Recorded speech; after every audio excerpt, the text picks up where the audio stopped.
मासूमियत भरे पुराने दौर में अलमारियों में अखबारात भी अंग्रेजी के बिछाए जाते थे कि इनमें मुकद्दस किताबों के हवाले नहीं होते। छोटी से छोटी कोताही पर भी कोई ना कोई सुना सुनाया खौफ आड़े आ जाता था। जमीन पर नमक या मिर्चें गिर जाती थीं तो होशो हवास उड़ जाते थे कि कयामत वाले दिन आंखों से उठाना पड़ेंगी। गदागरों को पूरा मोहल्ला जानता था और घरों में उनके लिए खुसूसी तौर पर खुले पैसे रखे जाते थे।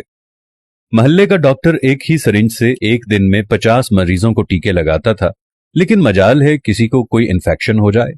यरकान या शदीद सरदर्द की सूरत में मौलवी साहिब माथे पर हाथ रखकर दम कर दिया करते थे और बंदे भले चंगे हो जाते थे। घरों में खत आते थे और जो लोग पढ़ना नहीं जानते थे वो डाकिये से खत पढ़वाते थे। डाकिया तो गोया घर का एक फर्द शुमार होता था। खत लिख भी देता था, पढ़ भी देता था और खाना पानी पीकर साइकिल पर ये जा और वो जा। इम्तिहानात का नतीजा आना होता था तो नस्रुम मिनल्लाहि व फतहुन करीब पढ़कर घर से निकलते थे और खुशी खुशी पास होकर आ जाते थे। ये वो दौर था जब लोग किसी की बात समझकर ओके नहीं ठीक है कहा करते थे। मौत वाले घर में सब महल्लेदार सच्चे दिल से रोते थे और खुशी वाले घर में हकीकी कहकहे लगाते थे। हर हमसाया अपने घर से सालन की प्लेट साथ वालों को भेजता था और उधर से भी प्लेट खाली नहीं आती थी। मीठे की 3 ही अकसाम थी, हलवा, जर्दा चावल और खीर।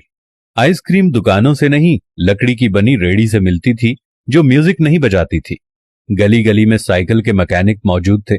जहां कोई ना कोई महल्लेदार कमीज का कोना मुंह में दबाए पंप से साइकिल में हवा भरता नजर आता था। न्याज बढ़ती थी तो सबसे पहला हक बच्चों का होता था। दूध के पैकेट और दुकानें तो बहुत बाद में वजूद में आई। पहले तो लोग भैंसों के बाड़े से दूध लेने जाते थे। गुफ्तगू ही गुफ्तगू थी, बातें ही बातें थीं, वक्त ही वक्त था। गलियों में चारपाइयां बिछी होती थीं।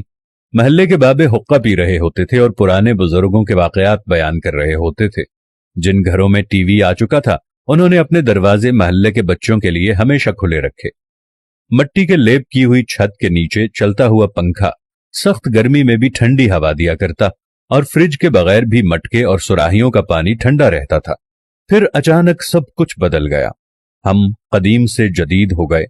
अब बावर्ची खाना सीढ़ियों के नीचे नहीं होता, खाना बैठकर नहीं पकाया जाता, दस्तरखान शायद ही कोई इस्तेमाल करता हो।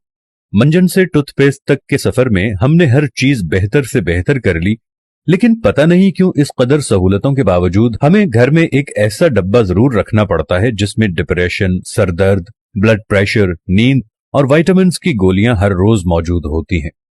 जरा खुद के घर के बारे में ये सारी बातें सोचकर देखें तो आपको सब कुछ यकीनन नजर आएगा जैसा मैंने आपको बताया है।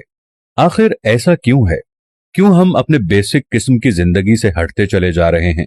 मैं आज भी आप लोगों से कह रहा हूं, आप साथ वालों के दुख दर्द बांटना शुरू कर दो। आप गरीबों के दुख में दर्द बांटना शुरू कर दो। आप साथ वालों के साथ प्यार मोहब्बत रखना शुरू कर दो। थोड़ी सी माजी की जिंदगी को दोबारा अपनाना शुरू कर दो। मट्टी के बर्तन में खाना खाना शुरू कर दो। दुनिया जहां की नेमतों से दूर हट जाओ। ओवन और फ्रिज को इस्तेमाल करना छोड़ दो।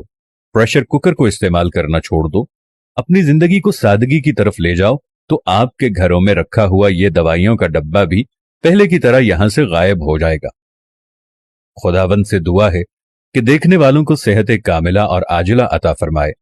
आमीन सुम्मा आमीन या रब्बल आलमीन।